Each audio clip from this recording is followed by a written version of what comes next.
For kids with love. Rapunzel. In a time long ago, there lived a man and a woman. For a long time, they wished in vain for a child. At last, their wish was granted. They eagerly awaited the day of the child's birth, and as the days slowly passed, the mother sat by the window and gazed at a beautiful garden. It was the garden of a witch, a sorceress. One day, the woman noticed a bed of lush green rampion. She craved it and begged her husband to bring her some, no matter how. That day, the man secretly gathered a full basket of rampion. His wife rejoiced and quickly ate it. But soon, the unhappy man had to sneak back into the witch's garden. Suddenly, the ferocious witch appeared before him.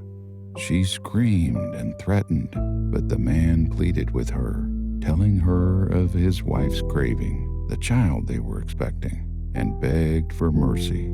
The witch agreed to let him go, and even gave him the rampion, but on one condition.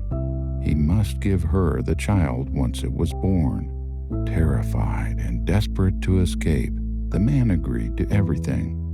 Soon the man and his wife had a baby girl, the most beautiful in the world. But their joy was short-lived.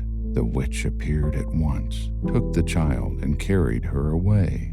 She named her Rapunzel and cared for her with great affection.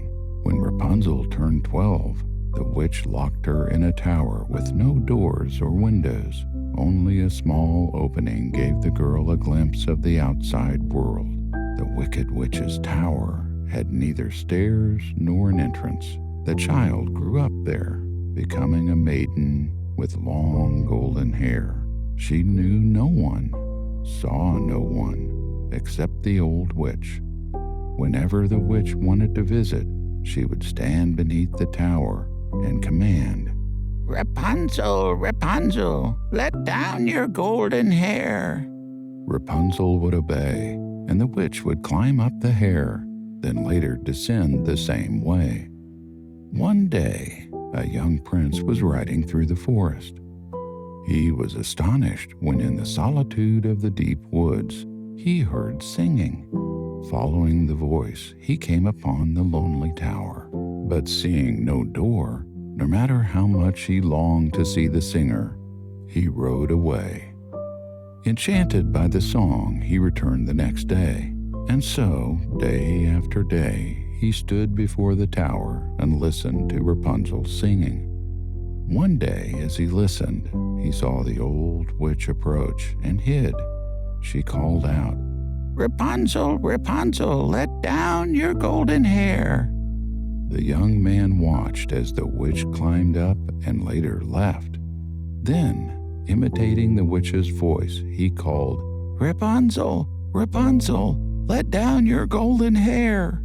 The maiden obeyed, and the prince climbed up. The moment they saw each other, they fell in love. They talked long in the quiet of the tower. The young man promised to return the next night with a ladder so they could both escape the evil witch. But Rapunzel was naive and thoughtless. The next day, when the witch came, the girl asked, "Why is my hair heavier when you climb than when the young prince does?" The witch flew into a rage. She had kept Goldilocks hidden, guarded for herself alone, and now realized she had been betrayed. She took shears, cut off Goldilocks' golden braid, and with her magic sent the girl to a desert at the edge of the world. Then she returned to the tower and waited. When night fell, the prince arrived and called, "Rapunzel, Rapunzel, let down your golden hair." The witch gripped one end of the severed hair and let the other drop from the tower. The prince climbed, only to see, to his horror, the ugly face and greedy eyes of the old witch at the window. She mocked him, laughing. "Rapunzel is gone, and soon you will be too." She lunged at the poor youth. He fell onto sharp thorns at the tower's base.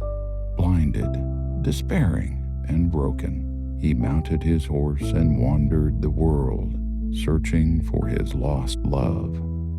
Years passed. Not for a moment did the blind prince forget the song of the girl in the tower.